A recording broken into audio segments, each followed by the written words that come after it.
teman-teman, penikmat cerita-cerita horor di channel spesial horor, dimanapun kalian berada. Salam sehat dan sukses selalu buat kalian. Kali ini, Mimin akan membawakan sebuah cerita horor dari akun Twitter @ramaatmajahjr yang berjudul Teror Kuntilanak di Desa Kunyit. Semoga kalian suka dan terhibur. Satu pantun buat kalian. Buat buka puasa menunya sayur bobor, ditambah sambal biar enak rasanya. Buat subscriber setia channel spesial horor, terima kasih support dan dukungannya. Salam horor. Perkenalkan, namaku sebut saja Latri. Aku berasal dari sebuah desa yang sebut saja Desa Kunyit. Tidak jauh dari rumah ada area pemakaman, tapi tidak begitu luas. Awalnya pemakaman itu cuma pemakaman keluarga yang punya tanah, tapi lambat laun dipakai oleh warga sekitar. Area pemakaman ini berada di perbukitan, tapi datarannya cukup rendah. Dulu di sini tidak ada jalan, tapi sekarang sudah dibuat jalan dan posisi jalan lebih tinggi daripada area pemakaman. Di samping area pemakaman adalah pesawahan. Di situ ada sawah bude dan juga sawah milik ayah. Setelah melewati area pemakaman ada jalan pertigaan. Jalan lurus menuju hutan dan di dalam hutan ada makam keramat. Tidak jauh dari hutan dan makam keramat ada perumahan penduduk, tapi di situ cuma diisi sekitar 20 anggota keluarga. Kalau ambil jalan kanan, tidak jauh dari situ ada rumah nenek dan tante. Sedangkan untuk sebelah kiri adalah area pesawahan yang luas. Balik lagi ke area pemakaman yang ada di bawah jalan. Di sisi kanan dan kiri makam ada pohon kamboja. Malam Jumat, terjadi hujan lebat bercampur angin. Salah satu pohon kamboja tersebut tumbang mengarah ke jalan. Pagi harinya, warga berinisiatif untuk menebang pohon tersebut. Pohon sudah ditebang dan malam harinya mulai ada keanehan. Di area perumahan yang setelah melewati hutan, perumahan tersebut mulai didatangi oleh sosok kuntilanak. Dia terbang ke sana kemari sambil tertawa cekikikan. Malam itu, warga tidak ada yang berani keluar rumah. Mereka menyepi dalam ketakutan. Suasana hening membuat tertawa kuntilanak tersebut menjadi begitu nyaring terdengar. Para orang tua ketakutan sambil memeluk erat anak-anaknya.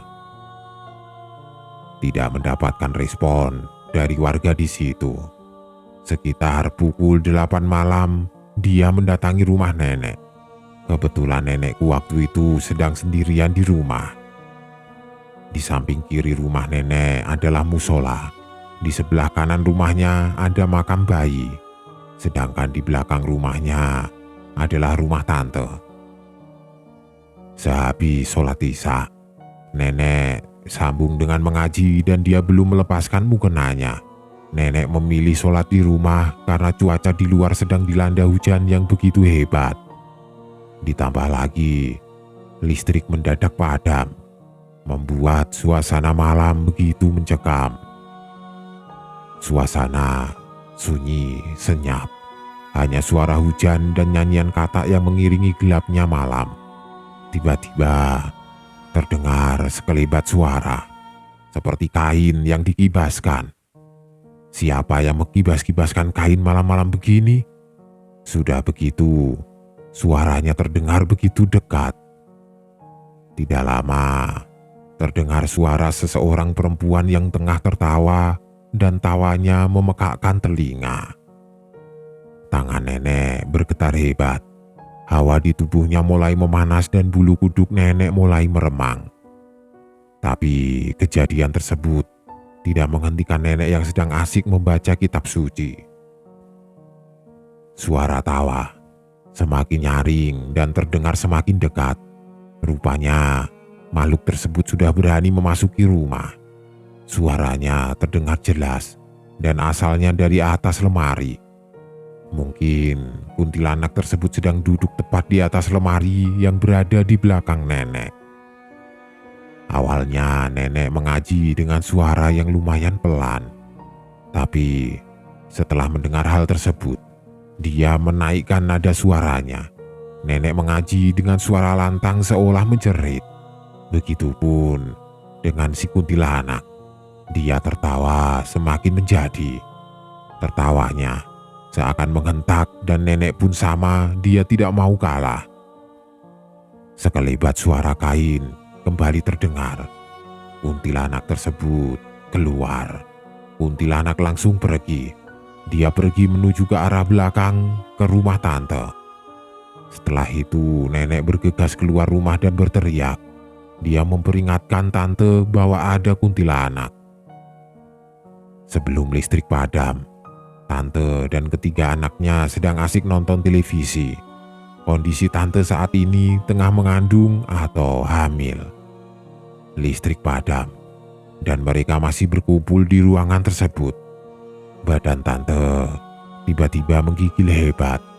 Tubuhnya bergetar dan nafasnya pun terasa begitu sesak.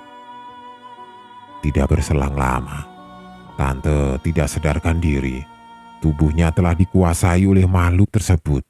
Dia menatap tajam ke arah anak-anaknya sambil menjerit, tertawa, dan anak-anak langsung berteriak ketakutan dan memojok di sudut ruangan.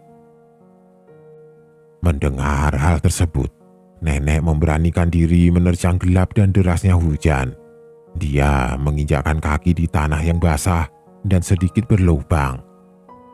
Nenek hampir terjatuh, tapi dia bisa kuat menyangga kedua kakinya. Nenek terus berlari dan masuk ke rumah tante. Secepatnya, nenek menuju ruangan yang ada televisinya. Terlihat ketiga anak tante menangis ketakutan dan mereka berlari bersembunyi di belakang neneknya. Nenek menyuruh sosok tersebut untuk keluar, tapi dia berusaha melawan. Dengan sedikit ilmu yang pernah nenek pelajari, akhirnya dia bisa buat sosok tersebut kepanasan dan langsung keluar meninggalkan tubuh tante. Tante langsung jatuh tergolek lemas di atas tikar. Mereka mencoba mendekati tante dan menyadarkannya. Tante pun sadar. Dia kebingungan melihat ibu dan anak-anaknya mendadak menangis. Ketiga anaknya langsung memeluk erat tubuh ibunya. Sedangkan nenek, dia mengelus-elus wajah tante sambil berkata, "Tidak ada apa-apa, Nduk." Karena takut hal tersebut akan terulang, nenek pun bermalam di rumah tante. Di sebelah jalan rumah nenek, kanan dan kirinya ada pohon bambu. Pukul 10 malam terdengar jelas suara kuntilanak tertawa. Entah habis muter-muter dari mana, dan kini dia kembali mendekat. Dia tertawa cekikikan. Suaranya terdengar jelas dari arah pohon bambu tersebut. Tidak lama, ayah lewat jalanan itu. Dia melihat sekelebat bayangan putih masuk ke area pohon bambu. Ayah penasaran dan mengikuti sosok tersebut. Terlihat tidak jauh dari jalan dia memandang. Di dalam kumpulan pohon bambu yang berdiri ada sosok anak kecil memakai kain putih lusuh, berambut panjang dan tengah menangis. Sosok yang tadinya tertawa mendadak menangis setelah wujudnya terlihat oleh salah satu manusia. Terlihat dengan jelas sosok tersebut duduk di salah satu pohon bambu yang membengkok. Tidak lama, sosok tersebut pergi. Sekelebat kain melayang di udara, dia terbang meninggalkan ayah. Sosok kuntilanak tersebut kembali menyeringai, tertawa. Dia pergi menuju rumah warga yang sore tadi sudah dia datangi. Warga yang tadinya sempat merasakan ketenangan, akhirnya mereka dirasuki kembali dengan rasa ketakutan.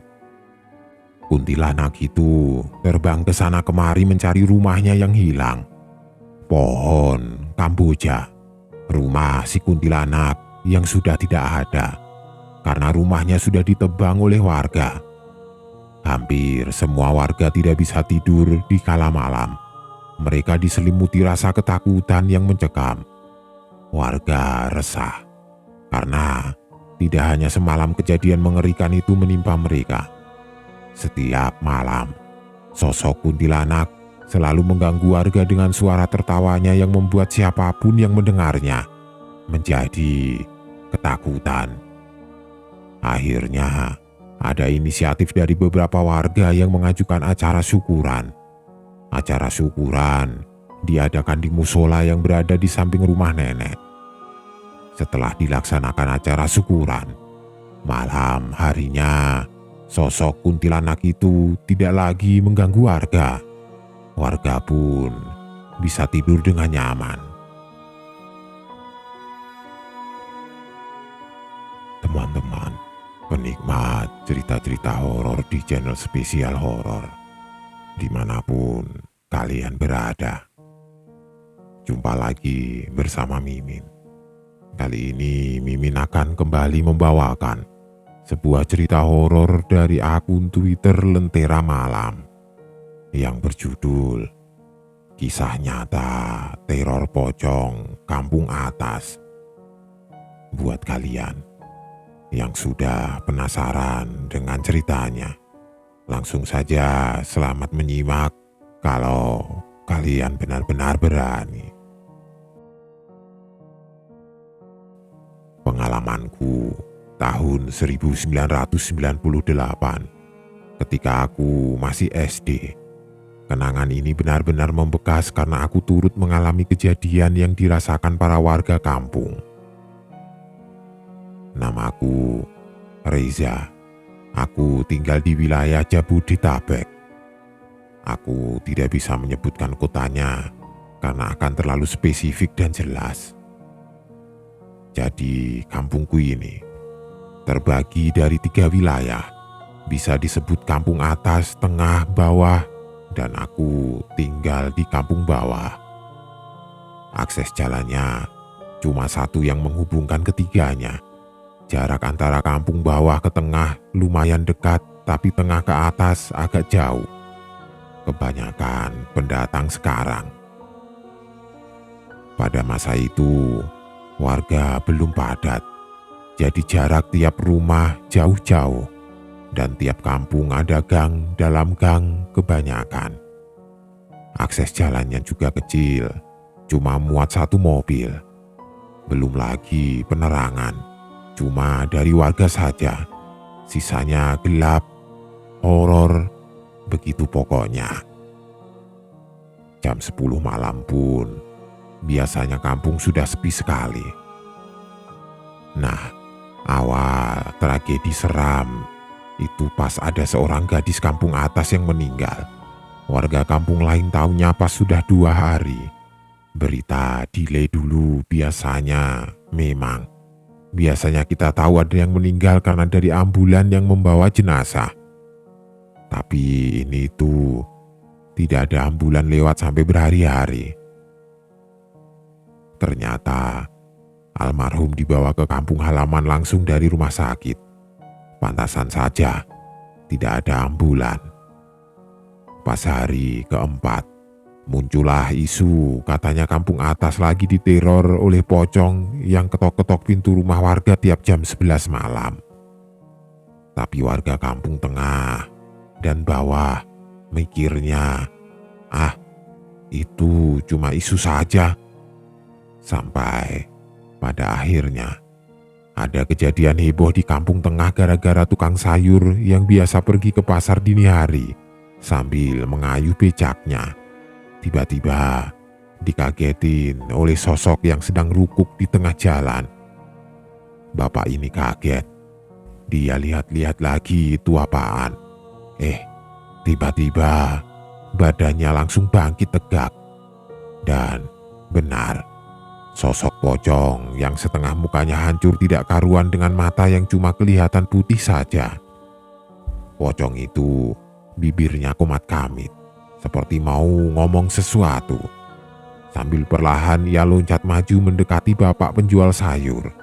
Si bapak yang takut bukan main langsung lari meninggalkan becak sayurnya. Kata Kang Sayur, pocong itu seolah mau menyampaikan sesuatu, tapi karena takut ia tidak tahu apa.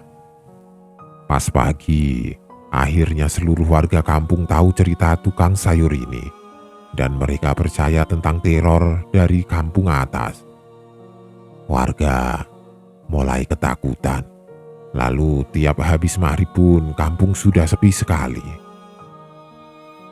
Teror kedua dari pabrik gula Kampung Tengah. Lokasinya dia dalam gang yang berisikan rumah-rumah karyawannya untuk menuju ke pabrik. Malam itu ada karyawan yang lembur. Jam 2 malam dia mau merokok di depan pabrik, tiba-tiba muncul pocong di depan gang. Karyawan ini cuek karena pocongnya juga diam saja. Pas karyawan ini berdiri untuk memastikan lagi, si pocong malah seperti loncat kencang sekali mengejar karyawan ini. Sontak si karyawan lari ke rumahnya sampai pintunya dia banting kencang. Karena itu rumah atau mes jadi saling berdekatan. Katanya tetangganya pada bangun semua. Kaget, si karyawan ini mendengar pintu yang diketok duh, duh, duh, duh. Lebih seperti digedor tapi tidak seheboh itu. Si karyawan itu tidak berani membuka. Terus lama-kelamaan terdengar suara wanita yang bicara. Tolong bukakan pocong. Terdengar beberapa kali. Tetangga yang kaget, beberapa pada ngintip. Katanya di depan rumah karyawan itu ada pocong yang mengetuk pintu rumahnya. Tapi pakai kepala si pocong yang dibenturkan ke pintu. Mereka yang tahu berita ketukan pocong tidak ada yang berani keluar. Dan habis itu, rumah yang lain satu persatu mulai diketok-ketok sepanjang malam dengan suara minta tolong. Teror pocong berlangsung setiap hari sampai akhirnya aku sendiri yang merasakan. Waktu itu ceritanya anak-anak teman mainku mau menginap di rumah Saiful. Dia anak kampung tengah yang rumahnya agak ke atas. Jadi kita rencana 9 anak mau menginap main PS karena di kampung itu dia saja yang punya. Jadi ada yang main PS, ada yang main monopoli. Namanya 9 bocah, jadi sampai malam pun berisik. Pas jam 11, ibunya Saiful bilang kalau mainnya besok lagi karena sudah malam. Disuruh pada tidur. Akhirnya kami memutuskan tidur bareng di ruang tamu menggelar kasur. Sekitar 15 menitan. Ternyata aku tidak bisa tidur. Aku duduk diikuti 2 orang, lalu yang lainnya ternyata tidak bisa tidur juga. Mau main juga takut berisik. Lalu ada yang nyeletuk. Mau pulang tidak? Ramean ini pulangnya. Akhirnya mereka semua setuju, tersisa 1 anak yang tidur terus dibangunkan. Pamitlah kami ke Saiful. Jam menunjukkan pukul 00 tengah malam. Suasana di luar sepi, sunyi dan gelap. 9 orang ini akhirnya pulang ke rumah masing-masing. Tapi karena kita ramean, ya sudah tidak banyak mikir apa-apa. Satu persatu belok ke gang rumahnya masing-masing. Sisa bertiga saja. Aku, Alvan, dan 1 anak yang nyebelin sekali tapi aku lupa namanya. Pas si anak ngeselin ini mau masuk ke rumah tiba-tiba dia ngomong, "Awas lo, ketemu pocong," sambil ketawa-ketawa mengejek. Alvan yang emosi membalas, "Awas kamu ya, Besok ketemu, aku tonjok kamu. Karena sebenarnya dari awal kita tidak kepikiran tentang pocong ini. Namanya juga ramean kan. Malah diingetin. Tiba-tiba Alvan mengajakku lari. Tapi karena si Alvan sudah jauh lebih dewasa dariku, kalau dia lari ya aku ketinggalan jauh. Aku bilang, jalan sajalah, sudah dekat gang kita. Terus Alvan lanjut, kamu merasa ada yang ngikutin kita tidak? Sebenarnya aku juga merasa begitu, tapi aku tidak berani ngomongnya. Pas di tikungan gang rumah belok kiri, si Alvan malah menengok ke samping itu. Tiba-tiba dia lari sekuat tenaga. Dan posisiku yang kaget akhirnya membuatku lari tidak jelas dan tiba-tiba nyungsruk ke depan. Lihat aku yang jatuh membuat Alvan berhenti lari, tapi dia bingung mau nolongin apa tidak. Dia teriak, bangun cepetan, pocongnya sudah dekat, cepet. Aku mikir dia cuma nakutin saja biar aku bangun.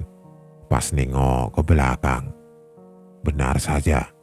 Apa yang aku lihat sesuai dengan yang Alvan bilang dan apa yang selama ini beredar di masyarakat luas. Pocong. Di situ, aku nangis sejadi-jadinya dan lari ke rumah. Aku gedor pintu rumah sambil berteriak ketakutan.